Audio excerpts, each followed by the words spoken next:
Hi everyone, this is Neel Raithatha here, also known as the Wax Whisperer. Thank you for joining me in my latest video. We have here a very complex case. It's a patient who attends every 9 months or so, and they suffer from bilateral occluding earwax and dead skin, which is quite often matted. Now, the reason why this particular case is quite complex is because you may have noticed how narrow the entrance of the ear canal is. Once you enter the ear canal does widen, but in addition to their narrow entrance, you can see there, I have to really stretch the ear open in order to get the instrumentation in. They've also got a very bendy and twisty ear canal. So this is their left ear, and what I'm having to do is actually use the endoscope to stretch the ear open while simultaneously visualizing the earwax. So in this case, the endoscope is not only to visualize what I'm doing, but it's also used almost as a crowbar, if you like, to stretch the ear wide open. And this is the technique that a lot of, when we train our clear wax specialists who come on the course, this is the skill that they most struggle with. So if you're left-handed, then it would be the right ear. But if you're right-handed like myself, so you're holding the iClearScope, the endoscope, in your non-dominant hand, which is the left hand, and the instrument in your right. This is the hardest skill to learn. Quite often people's hands cross over. So the deeper they go in, they're not able to remove the wax because the instrument and the endoscope come in contact and it restricts your movement. So it's a bit of a skill involved, and but once you've mastered it, and it does take a while, it took me a while as well, but once you've mastered it, it really does help aid the procedure. Now, typically this patient's earwax is really soft and mushy, which makes it even more difficult, and in part that's because the patient used to use drops on a regular basis, but I just advise the patient not to use the drops in their particular case, and that's because the drops wasn't really doing much for the patient.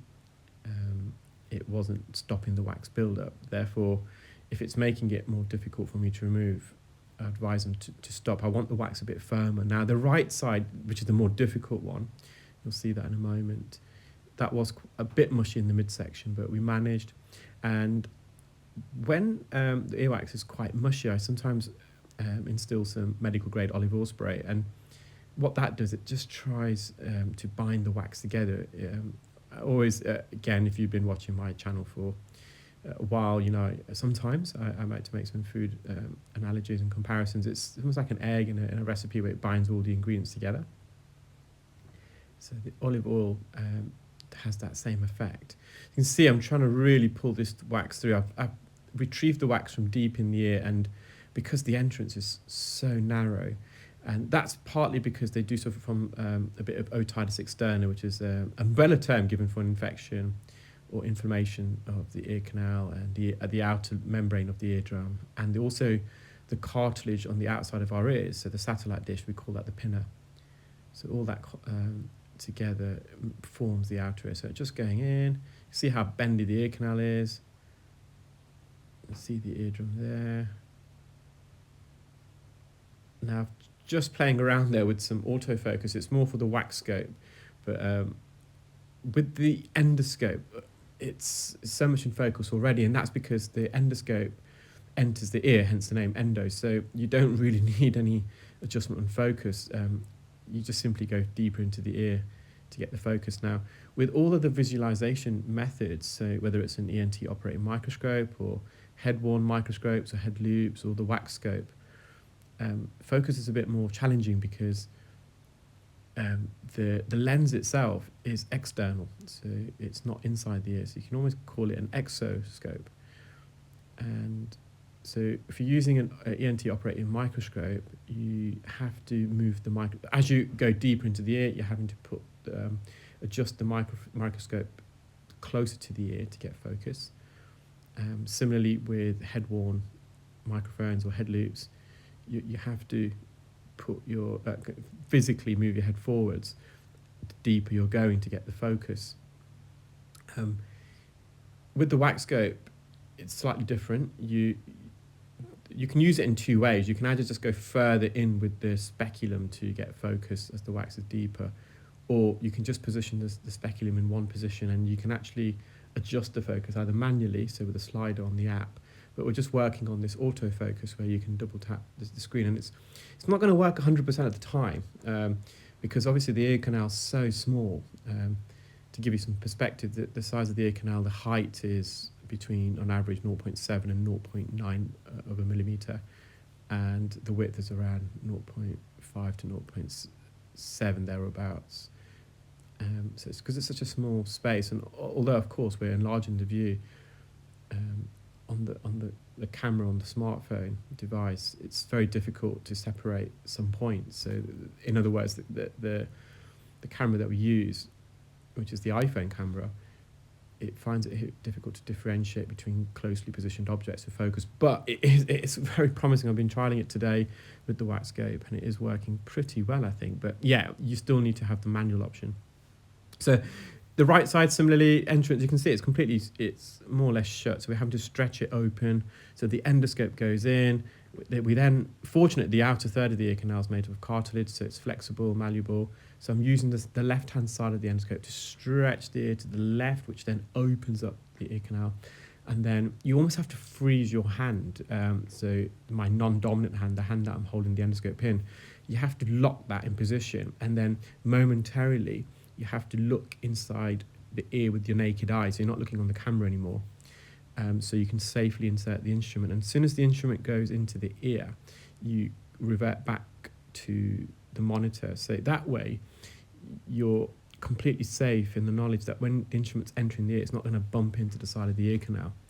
And then once you're in, obviously, you're just looking at the camera. And this is where the endoscope is so great, because with a speculum in this ear to stretch the ear canal, it would have been quite difficult. In fact, I did use the wax scope initially, but then I reverted back to the endoscope for this particular case, because the ear was so narrow at the entrance. Even with the, okay, we could stretch it, but the endoscope just opens it all up, and that's why I feel it's so great for earwax removal.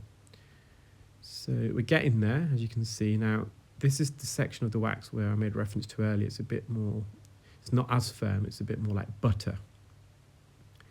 And this patient's also got very hairy ears at the entrance, so you can see a couple of them are getting in the way, so I'm just coming out. And no, we don't cut them, and there's several reasons for that. So by cutting it in the clinical room, you're going to be, first of all, almost contaminating the room with hairs. So that's not great, because these hairs can fly everywhere. So that's reason one. So obviously, if you're in an operating theatre, it's completely different, because they often have to trim and shave hairs to perform surgery. But in a clinic room, it's going to be very unhygienic. Obviously, especially when you're doing just earwax removal. So second of all, with the hairs, they are there for a reason. They're there to filtrate the air, and also the hairs themselves help to secrete the natural oils and sweats that the ear needs to protect itself. So sebum, secreted by the sebaceous glands, which is an oily lipid secretion, and the ceruminous glands secrete a substance called cerumen. It's like an oily sweat, and they all, well, the sebaceous glands themselves are connected to the hair follicles. So without any hairs, your ears are going to be very dry. You're not going to produce any oils or sweats. Of course, some people can, their glands can be hyperactive, and you produce too much oils and sweats, and then you have earwax. So they're there for that reason as well. So you can just about see the eardrum there. Very occasionally, I might pluck the hairs, and obviously, if we trim the hairs as well. So just say we trim the hairs, then you're going to have to go through a sterilization process of those clippers or whatever you use to trim the hairs, because you're not going to use the same ones again and over again. So if you're using a trimmer, so you're going to have to buy a new part each time. So it's just not practical in an earwax removal clinic. Obviously, surgery is different. Sometimes you may just pluck the hairs with some forceps. I've done that just once or twice when the occlusion's so bad that you just can't see inside the ear. But other than that, we work with the hairs. You manage them. So that's the eardrum, nice and clear. You can see the ear canal once you enter, it's just a normal size. So just another one, guys. This is an audiologist who applied for a job at a big high street chain in the UK, hearing centre, and at their induction they realised that they were training the reception staff, and that was just a step too far for this individual, quite rightly. So they decided to no longer work there. I don't think they finished their induction. So feel free to rewind that and pause it and read it in full. Well, take care, guys. Keep well. Speak soon.